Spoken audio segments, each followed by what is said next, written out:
নবীজি 5 ওয়াক্ত নামাজের পরে, আল্লাহর কসম ভাই, এখানে অনেক ওলামায়ে কেরাম আছে, আপনি জিজ্ঞাসা করুন, নবীজি 5 ওয়াক্ত নামাজের পরে সরদার দু আলম নবীর তো কোনো গুনাহ নাই, তিনি নিষ্পাপ, তিনি তো জান্নাত উদ্বোধন করবেন। আনা আউয়ালু মান ইয়াকরাউ বাবাল জান্নাহ, নবী বলছে আমি সেই মুহাম্মদ যে প্রথম জান্নাতের দরজা আমি নাড়ব, জান্নাতের কড়া নাড়ব আমি মুহাম্মদ। ভিতর থেকে ফেরেশতা বলবে আপনি কে? আমি বলবো মুহাম্মদ। ফেরেশতা বলবে আনতাজিরু লাক, আমি তো আপনার অপেক্ষাই করছিলাম, আপনি আসবেন বলেই তো অপেক্ষায় ছিলাম, আপনি উদ্বোধন করে দিলেই তো বাকিরা ঢুকবে। তো সেই নবী যিনি জান্নাত উদ্বোধন করবেন, তিনি 5 ওয়াক্ত নামাজের পরে ভাইয়া প্রতিদিন তিনি যেই কথাটা দোয়া করতেন, এর মধ্যে একটা দোয়া এটা, আল্লাহুম্মা ইন্নী আউযু বিকা মিন আযাবিল কবর ওয়া মিন ফিতনাতিল কবর ওয়া মিন ফিতনাতিল মাসীহিদ দাজ্জাল ওয়া মিন ফিতনাতিল মাহইয়া ওয়াল মামাত। আল্লাহ, আমি কবরের আযাব থেকে পানাহ চাই। নবীজি নিজে বলতেন। প্রিয় ভাই, বাবা আমার, চলেন সবাই নিয়ত করি, নিজেকে গুনাহ থেকে বাঁচানো দরকার, নিজের আল্লাহর নাফরমানি থেকে বাঁচানো দরকার।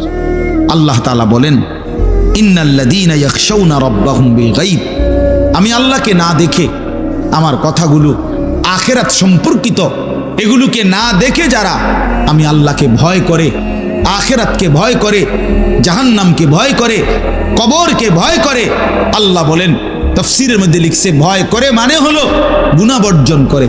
কোন ব্যক্তি আল্লাহকে ভয় করে, খোদার কসম, এই কথার অর্থ হলো গুনাহ ছেড়ে দেয়। যে গুনাহ ছেড়ে দেয় সে আল্লাহকে ভয় করে, যে আল্লাহকে ভয় করে সে গুনাহ ছেড়ে দেয়। কোন নাফরমান আল্লাহকে ভয় করে না, আল্লাহকে ভয় করলে গুনাহ করতে পারে না। বুঝেন নাই বাংলা কথাটা? এটা কাগজের এই পিঠ ও পিঠ, কাগজের এই পিঠ ওই পিঠ, এই পিঠে যদি লেখা আছে আল্লাহর ভয়, তো ওই পিঠে লেখা থাকবে গুনাহ বর্জন। যে গুনাহ ছেড়ে দেয় সে অটোমেটিকলি আল্লাহকে ভয় করে, যে আল্লাহকে ভয় করে সে গুনাহ বর্জন করে। এজন্য তাকওয়ার অর্থ আল্লাহর ভয়, এটার প্রথম অর্থ হইল গুনাহ বর্জন। মান খাশিয়ার রহমান, আল্লাহকে ভয়, এটার প্রথম অর্থ গুনাহ বর্জন, গুনাহ বর্জন। আমার শায়েখ আল্লামা মুফতি মুশতাকুন নবী সাহেব সব সময় চিল্লায় মাহফিলে, অনেক সময় হাজারি করে বলে যে বাপ, গুনাহ আগুন, গুনাহ আগুন, গুনাহ আগুন। প্রতিটা গুনার পিঠে, ওই পিঠে আগুন আছে। নারীর প্রতিটা বেপর্দা দৃশ্যের মধ্যে খোদার কসম আগুন জ্বলে। ওই সিনেমার নর্তকীর শরীরে আগুন জ্বলে, ওই নায়িকার শরীরে আগুন জ্বলে, মোবাইলের ওই অস্থির ছবির মধ্যে আগুন জ্বলে, মদের আড্ডায় আগুন জ্বলে, জুয়ার আড্ডায় আগুন জ্বলে, সুদের টাকায় আগুন জ্বলে, ঘুষের টাকায় আগুন জ্বলে, বেপর্দা নারীর শরীরে আগুন জ্বলে। ওইটা রূপ না, ওইটা আগুন, ওইটা জাহান্নাম, ওইটা জাহান্নাম। আল্লাহ তাআলা বলেন, ইন্নাল্লাযীনা ইয়াখশাউনা রাব্বাহুম বিল গায়ব, আল্লাহ তাআলা বলেন, আমার যে বান্দারা আমার আখিরাত, আমার জাহান্নাম, আমার পরকাল, আমার কবর, এই কথাগুলোকে ভয় করে, আমি আল্লাহকে ভয় করে, না দেখে আল্লাহ বলেন আমি ওয়াদা দিলাম, লাহুম মাগফিরাতুম ওয়া আজরুন কাবীর, আমি তাদের পেছনের সব গুনাহ মাফ করে দেব, আর আমার সবচেয়ে বড় পুরস্কার জান্নাত দিয়ে দেব। এখানে এটা এমন শব্দ না যে কিছু শব্দ তো আছে একটা শব্দের সাথে আরেকটা বলছে অর্থহীন, যেমন কলম টলম, তো এটা সবাই বুঝে যে টলমের কোনো অর্থ নাই। কাগজ টাগজ, তো কাগজের অর্থ নাই। কিন্তু শিক্ষা দীক্ষা এমন না, শিক্ষা শব্দের উল্টা না, এটা এমন না যে এটা শিক্ষার উল্টা কিছু না, এটা আলাদা শব্দ।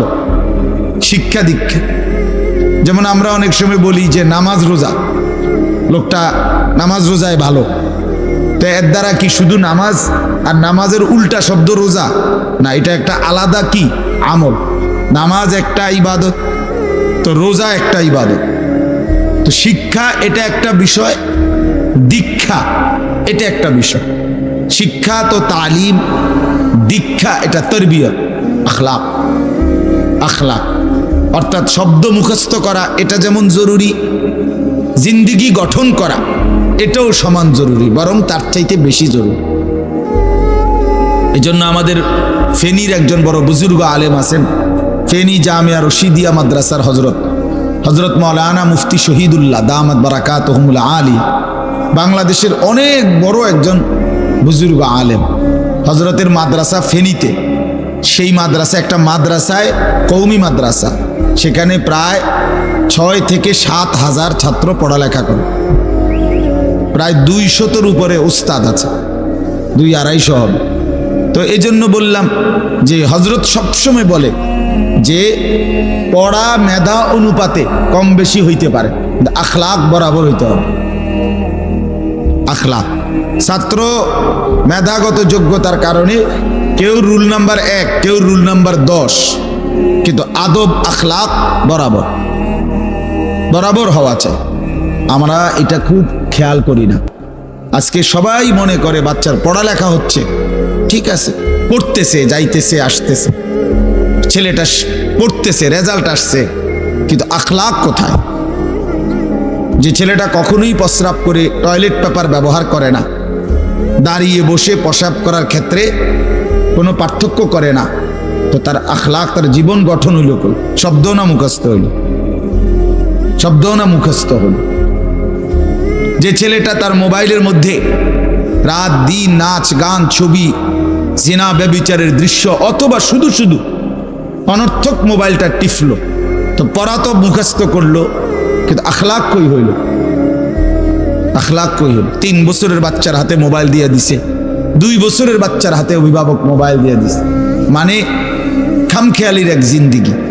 এক সন্তান গঠন কিভাবে করতে হয় মুসলমান তাও জানেন।